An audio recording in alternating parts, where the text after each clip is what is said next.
Okay, so this week's lab is a little bit similar to last week's lab because it's still a role-playing game and it's text-based. But this week you will be able to go in rooms and go back to rooms that you've already been into, so it's not like a hurdle run where you have to continue forward.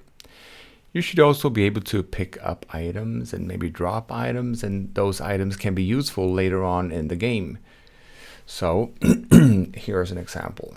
I start in a dungeon, and the game starts by describing the place I'm in right now, and it gives me a couple of choices. So I can, for instance, start by going into the first room, and a giant orc kills me, so I just have to start over.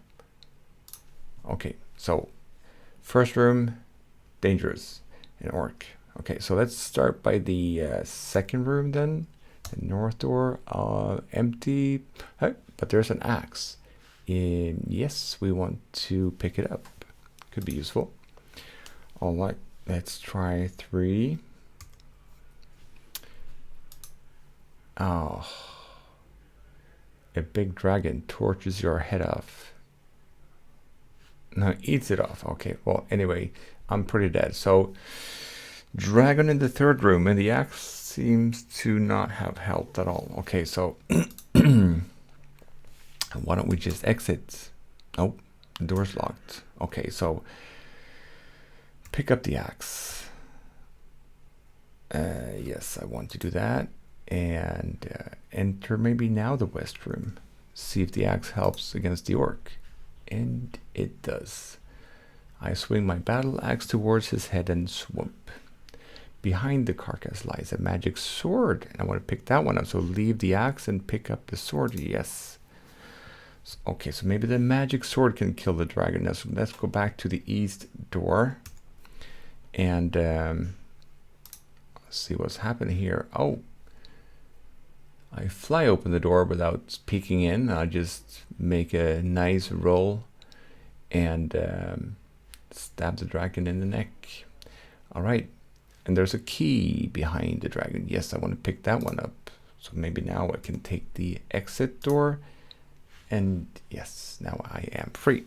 So that was a pretty basic version of the game. That's for the grade 3. So for the grade 5, you also need to add a moving monster. So here, every time I refresh, the monster starts in a different room, 1, 2, or 3. And if I start the game and I go and enter room number 2, then the enemy scratches me a little bit and then moves on to the next room. That means that right now the monster is in room 3. I'm in the room and I'm going to pick up the axe. I lost one, and when I do, I return to the center room or the start room, and now the monster moved on to room number 3. And if I move in room number 1, I guess that the monster should have moved there as well. Yes. Okay, so problem. Now I just have 1 energy point left. So there, fix this. So let's start by, yes, I'm in room 2 and the other is in room 3. So that's how it's supposed to work. Something like that. The monster can move independently. Should start at a random room. You could also have random movement, of course. Okay, so hopefully that explained a little bit. And good luck with this week's lab.